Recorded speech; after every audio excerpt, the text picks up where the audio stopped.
Hello friends, welcome to my channel Mastaki Pathshala where you learn English better through Bengali যেখানে তোমরা ইংরেজি শিখবে বাংলায় অনেক বেটার ভাবে। প্রেসি রাইটিং এর ক্লাসে তোমাদের সবাইকে আরো একবার ওয়েলকাম করছি। আজকে আমরা পিকে দে সরকারের বই থেকে যে এক্সারসাইজ রয়েছে প্রেসি রাইটিং এর ক্লাসে, প্রেসি রাইটিং এর চ্যাপ্টারে, সেইখান থেকে আমরা আজকে একটি নতুন প্রেসি সলভ করব। এর আগেও পিকে দে সরকারের বই থেকে যে এক্সারসাইজ রয়েছে সেখান থেকে বিভিন্ন প্রেসি সলভ করে বিভিন্ন ক্লাসেস নিয়ে আসা হয়েছে এবং প্রিভিয়াস যে সমস্ত সরকারি চাকরি পরীক্ষা হয়েছে সেখানেও প্রত্যেকটি পরীক্ষাতে ইংলিশ ডেসক্রিপটিভ পেপারে যে প্রেসি রাইটিং এর প্রশ্নগুলো এসেছিল সেগুলো সলভ করে বিভিন্ন ক্লাসেস করানো হয়েছে। সামনে তোমাদের পিএসসি ক্লার্কশিপ পরীক্ষার মেন্স হতে চলেছে, এছাড়াও ডাব্লিউবিপিএসআই কেপিএসআই পরীক্ষার মেন্স হতে চলেছে। এই প্রত্যেকটা পরীক্ষার ইংলিশ পেপারে প্রেসি রাইটিং থেকে অবশ্যই প্রশ্ন থাকবে, তাই প্রেসি রাইটিং এর ক্লাসগুলো তোমরা মন দিয়ে দেখো, বাড়িতে প্র্যাকটিস করো, কারণ প্রেসি রাইটিং বা রাইটিং এর যে কোনো টপিক একদিনে কিন্তু তোমরা তৈরি করতে পারবে না, তোমাদের প্রত্যেক দিন সেটা প্র্যাকটিস করতে হবে। আশা করছি ক্লাসগুলো তোমরা ফলো করছো, প্র্যাকটিস করছো এবং অবশ্যই তোমাদের পরীক্ষা প্রিপারেশনে অনেক হেল্প হবে। তাহলে শুরু করছি আজকের প্রেসি রাইটিং এর ক্লাস। এখানে যে প্যাসেজটি দেওয়া আছে সেই প্যাসেজটি আমরা ভালো করে বাংলাটা বোঝার চেষ্টা করব, যতটা সহজে সম্ভব তোমাদেরকে বোঝানোর চেষ্টা করব। তারপর আমরা ইম্পর্টেন্ট সেন্টেন্সেস সেগুলোকে আন্ডারলাইন করব এবং সেই ইম্পর্টেন্ট সেন্টেন্সের ওপরে বেস করেই আমরা মেইন যে প্রেসি প্যাসেজ সেটা আনসার লিখব। তাহলে শুরু করছি আজকের ক্লাস। এখানে বলছে great men of science, literature and art have belonged to no exclusive class or rank in life. খুব গুরুত্বপূর্ণ একটা কথা বলছে, গ্রেট মেন যারা মহাপুরুষ বা বলতে পারো যারা বিখ্যাত হয়েছেন বা স্বনামধন্য যে ব্যক্তিরা, অফ সায়েন্স বিজ্ঞানের ক্ষেত্রে, লিটারেচার সাহিত্যের ক্ষেত্রে, অ্যান্ড আর্ট বা শিল্পকলার ক্ষেত্রে, অর্থাৎ যে বড় বড় বিজ্ঞানীরা আছে বা সাহিত্যিকরা আছে, লেখকরা আছেন কিংবা আর্টিস্টরা আছেন, হ্যাভ বিলং টু তারা অবশ্যই কোনো না কোনো ফ্যামিলির সন্তান, কোনো না কোনো বংশ, কোনো না কোনো সোশ্যাল ক্লাসে বিলং করে।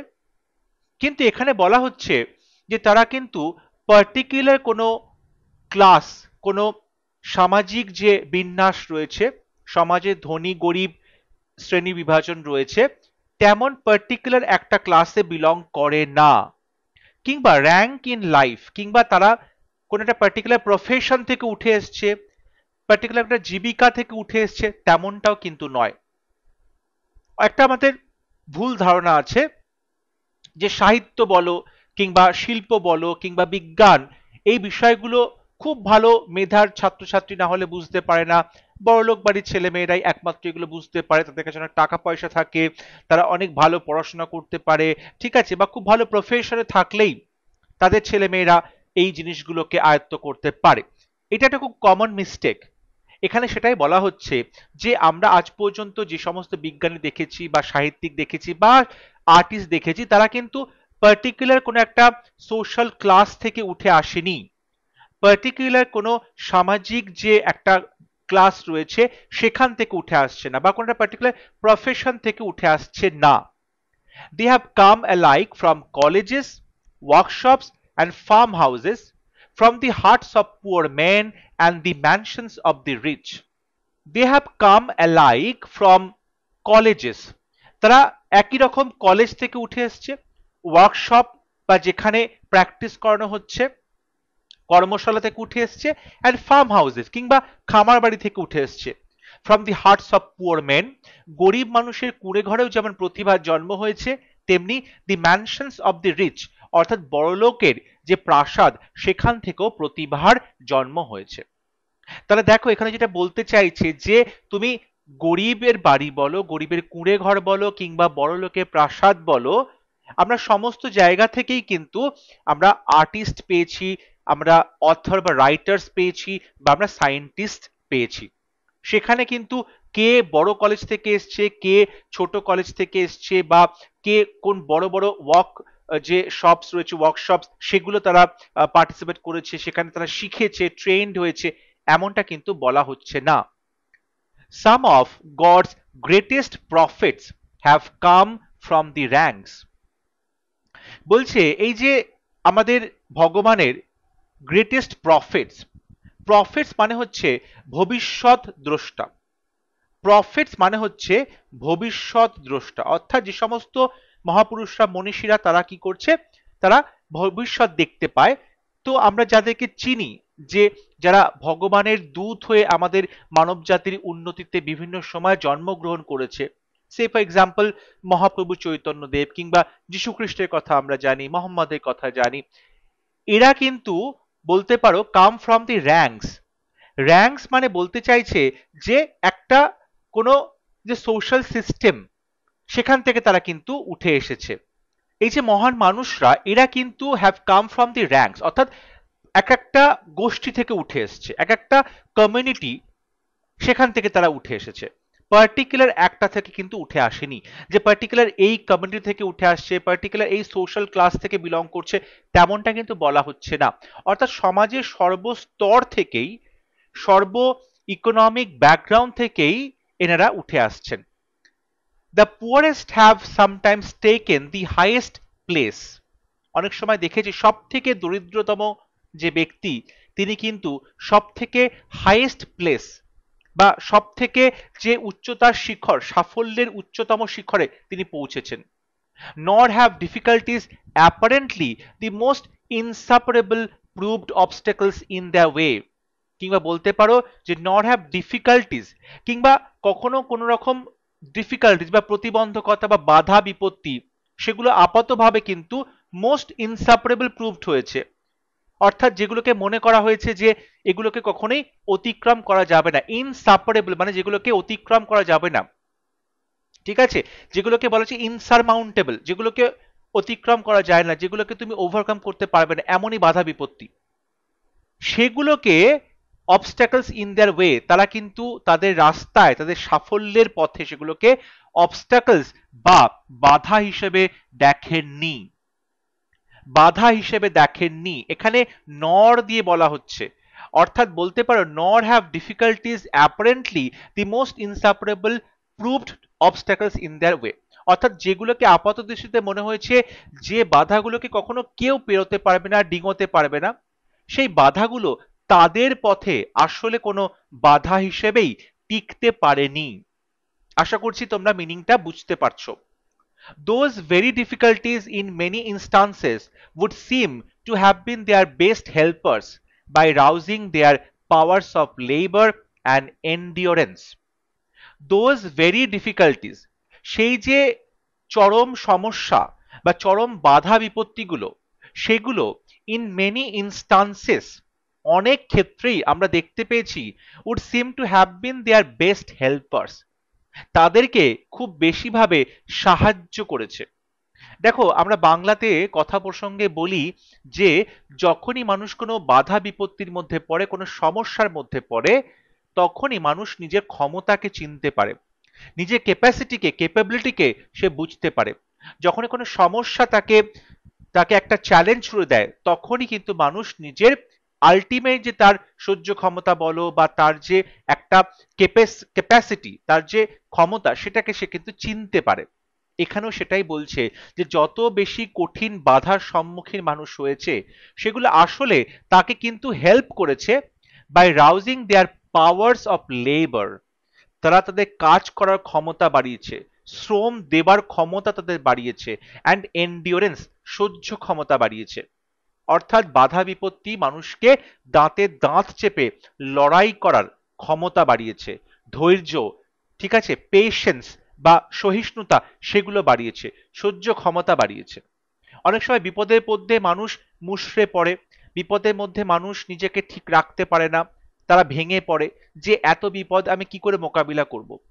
কিন্তু আসলে বিপদের মধ্যে মানুষ পড়লে তবেই সে তার নিজের যে কতটা তার ক্যাপাসিটি আছে, তার যে হাইয়েস্ট পয়েন্ট, ব্রেকিং পয়েন্ট, সেটা সে বুঝতে পারে। এখানে সেটাই বলা হচ্ছে। দি ইনস্টান্সেস অফ অবস্ট্যাকলস দাজ ওভারকাম। অর্থাৎ আমরা যদি অবস্ট্যাকলস বা বাধা বিপত্তির যদি ঘটনাগুলো দেখি, দাজ সেই রকম ভাবে ওভারকাম, সেগুলো কিন্তু তার জয় করছে, অর্থাৎ বাধা বিপত্তিকে তারা জয় করছে। অ্যান্ড ট্রায়াম্পস এবং তারা যে জিতে যাচ্ছে, তাদের যে বিজয়, দাস অ্যাচিভড, এবং তারা তাদের জয় বা ভিক্টোরিয়াস হচ্ছে, তারা বিজয়ী হচ্ছে, তারা তাদের সাফল্যটাকে অ্যাচিভ করছে, অর্জন করছে। আর ইনডিড সো নিউমেরাস, এতই অসংখ্য, তারা যে কত কত বাধা বিপত্তি পেরিয়ে আসছে, কত কত তাদের বিজয় হচ্ছে, অ্যাজ টু জাস্টিফাই দ্য প্রভাব। এবং সেক্ষেত্রে বলা যায় তাদের এই অ্যাচিভমেন্ট গুলো আসলে যথার্থভাবে প্রমাণ করছে সেই প্রবাদটাকেই। কোন প্রবাদ? With will one can do everything. অর্থাৎ উইথ উইল, উইল মানে উইল পাওয়ার, ইচ্ছা শক্তি। ইচ্ছা শক্তি থাকলে একটি মানুষ সবকিছু করতে পারে। মানুষের ইচ্ছা শক্তির জোরে মানুষ সবকিছু করতে পারে। তাহলে মানুষের জীবনে এত এত অবস্ট্যাকলস আসছে, সেগুলোকে তারা ওভারকাম করছে, তারা তারা এত রকম বিভিন্ন অ্যাচিভমেন্ট করছে, বিভিন্ন ক্ষেত্রে তারা বিজয়ী হচ্ছে। এবং এটা কিন্তু আসলে প্রমাণ করে যে কথাটা সবসময় বলা হচ্ছে, সেটা হলো যে মানুষ ইচ্ছা শক্তির দ্বারা সবকিছু করতে পারে। তাহলে এই যে প্যাসেজটা আমরা পড়লাম, সেই প্যাসেজের সেন্ট্রাল যে আইডিয়া, সেটা কিন্তু আসলে বলা হচ্ছে যে মানুষের ইচ্ছা শক্তির দ্বারা মানুষ যে কোনো কিছু অ্যাচিভ করতে পারে। মানুষের ইচ্ছা শক্তির দ্বারা মানুষ যে কোনো কিছু অ্যাচিভ করতে পারে, এটা সেটাই বোঝানো হচ্ছে। মানুষের ইচ্ছা থাকলেই তার কিন্তু উপায়টাও হবে। তাহলে আমরা যখন এই প্রেসি থেকে প্যাসেজটা লিখব, তখন প্রথমবার যখন আমরা পড়ছি, তখন অবশ্যই সঙ্গে আমরা একটা পেন্সিল রাখবো এবং সেই পেন্সিল দিয়ে আন্ডারলাইন করব যে আমরা কোন সেন্টেন্সগুলোকে ইম্পর্টেন্ট বলে মনে করছি, অর্থাৎ কোন সেন্টেন্সগুলোর বেসিসে আমরা প্রেসি রাইটিংটা লিখব। প্রথমে যে সেন্টেন্সটা আছে যে গ্রেট মেন, তারা কিন্তু বিলং করে না no exclusive class or rank, particular কোনো সামাজিক শ্রেণী কিংবা কোনো প্রফেশন থেকে তারা উঠে আসে না। তারপরে যেটা আছে সেটা কিন্তু একটা এক্সাম্পলস দিয়ে বলছে। এরপরে যেটা রয়েছে যে আসলে সেই সমস্ত ডিফিকাল্টিস গুলো, সেটা কি হচ্ছে, বেস্ট ভাবে তাদেরকে হেল্প করে তাদের ক্ষমতা বাড়াতে, তাদের সহ্য শক্তি বাড়াতে, এবং যত যত বাধা বিপত্তি আছে সেগুলোকে তারা ওভারকাম করে এবং তারা বিজয়ী হয় বিভিন্ন ক্ষেত্রে, বিভিন্ন কিছু তারা অর্জন করে। এবং আসলে যেটা বলা হচ্ছে যে ইচ্ছা থাকলেই উপায় হয়।